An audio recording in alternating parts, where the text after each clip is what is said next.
Hello and welcome to my channel. I know I haven't made a video in a while.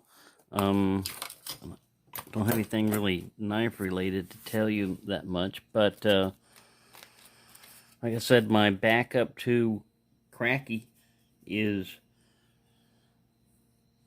on the way, basically on the way. But what I thought I would do is show you something I'm going to modify here. And you wonder why I carry around, maybe you wonder why I carry around tripwire with me, is because it comes in handy for a lot of things. Yeah, paracord's useful and everything, but if you're dealing with fire, you want something that resists fire. And wire resists fire. It's not going to be directly in it, but what I've done is I've cut a piece of this off. And what this is a it's a stand off a Swedish M-71, a solid fuel, solid gel cooker, basically. Take this protective covering off right here, and there's basically solid gel, kind of like sterno for people that are in America. It's like that, and this thing just sits in that ring right there perfectly, and turns it into a stove, you know, for cooking it. Well, for Trangia, I've improvised things. I've improvised stove things, but with this, you see that little ring right there? If I squeeze this thing in enough, it sits in that ring and makes a pretty stable base. Sets it up high enough off of the burning stand, basically the perfect height, and holds this thing stable. Now, I had a three-legged wire thing that I made that I was putting a full canteen mess kit, you know, the bottom bale. That thing holds like almost a gallon. I don't know, it's 4 quarts. I had like 3 quarts or 4 quarts in it, and it was, it didn't fall over, but I mean, it could have gotten pretty interesting because I was standing there on the fireplace with my bare feet, and if you've ever spilled boiling water on yourself, it's a memorable experience, one that you don't want to repeat. So anyways, what I'm going to do with this is I'm going to take this little piece of wire here, and I'm going to use this to retain it. Now you could use, you know, like a radiator clamp or something like that, but wire's cheap, wire's easy, and I've got more than I need right here, but I'm just going to get the right diameter and twist it. And then I'm going to use some safety wire. You don't have to use safety wire pliers. You can use regular pliers. I probably got the twist thing. This thing twists weird. I use these a lot in the Air Force. A lot. Because all of our electrical components, besides having some kind of like physical connector, if it was on an aircraft, had to have safety wire on it. And some of our equipment was an afterthought. It wasn't really designed in there. So besides installing this thing in a pain in the ass area to get to, you had to safety wire the connections. And they had to be done in such a way that if it started vibrating loose, it would be stopped by this piece of wire holding this, say this was a connector, keeping it from turning loose. You'd have to safety wire from here to there. And there was a specific number of twists per inch you could have, permissible and not permissible, and the thing that you had to anchor it to sometimes would break out, so you'd have to drill another hole, and oh man, it's a pain in the butt. But anyways, things we do.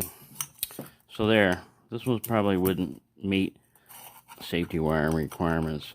And one of the things they really dinged us for is, this guy got us, especially in is if you left it like that, they ding you because, oh, you could get hurt. So in order to protect the quality control inspectors, you always had to do it like that. Twist it down. That way it would keep them from getting hurt when they're inspecting it. Anyway, so now, see, this thing works perfectly. And if I still wanted to use it on this thing, all I have to do is just slide this up and over.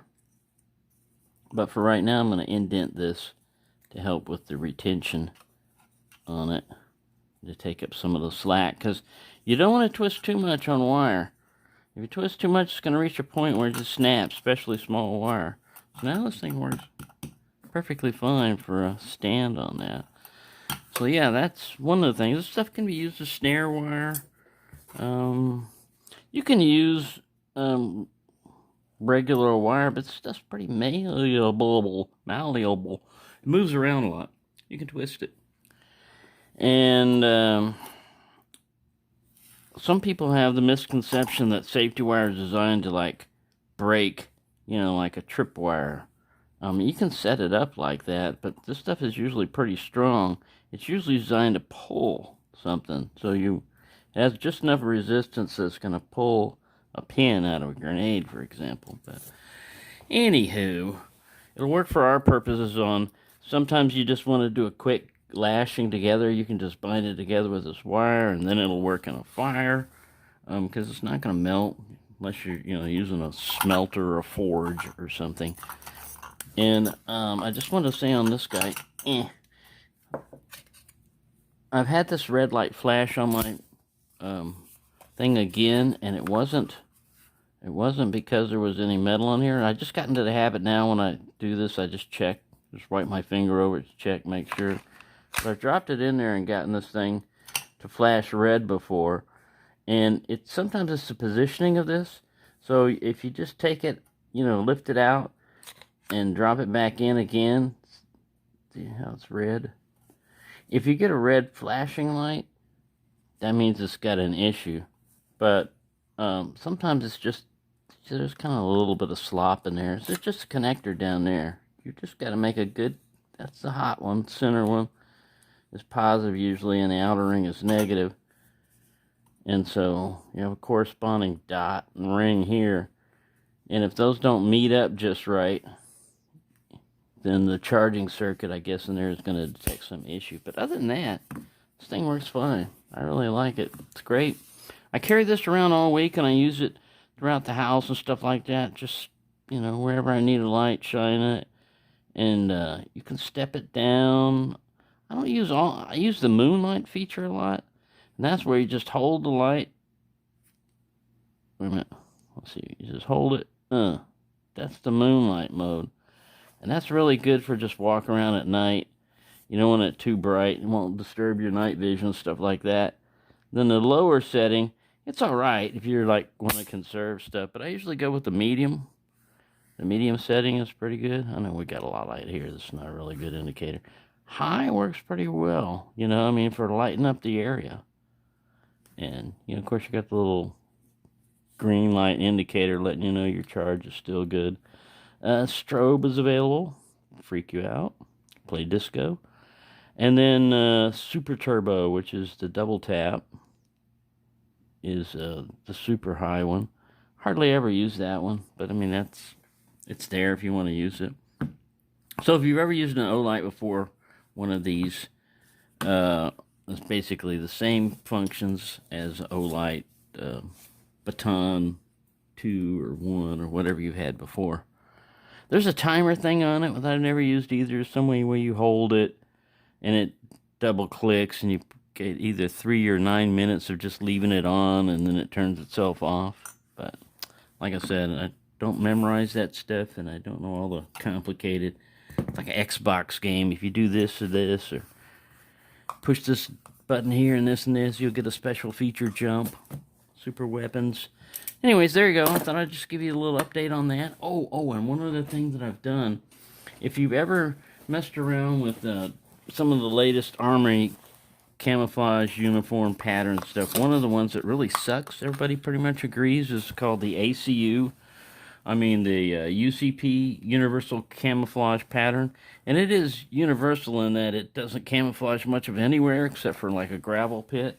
But I got some Rit dye, and I dyed mine green, a little bit more green, and it really helps because I'm in more of a woodland kind of tropical environment.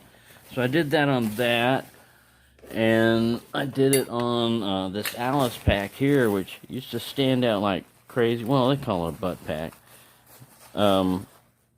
It should stand out like crazy. I just put it in that dye. Now, it says you're supposed to leave the temperature at 200 degrees, and I was going to do it in my sink, in the kitchen sink, but I decided to put in a Sterilite plastic drawer in the kitchen on the bottom floor, and I just took hot water out of the sink, and then I put it on this thing right here, and I heated it up. That's what I had all the canteens full of water full. I heated it up on that, and then I take it and pour it into the thing, and I let it sit there. Well, I couldn't necessarily maintain 200 degrees, and I found out that's not necessarily 100% required, that high temperature, because I put another uniform in there, some trouser bottoms and stuff, and it's dyeing it cold. So, I mean, with it hot, it says leave it up there, 30 minutes to 60 minutes, keeping it 200 degrees the whole time, and then rinse it out and all that other stuff. But yeah, that's what I've been up to, just goofing around with stuff like this. Taking sunfish and cracky for a walk every once in a while. So there you go. That's the story with me. I'll let you know when I get a new another knife in and stuff, but it's gonna be a while probably. The next one is gonna be, like I said, the Queenie backup, and all we're gonna do is just basically compare it to cracky and see if its fit and finishes any better, which has a good chance of being better than that, but that doesn't mean it's gonna take over, because it's not going to. So anyway, thank you for watching, and have a nice day.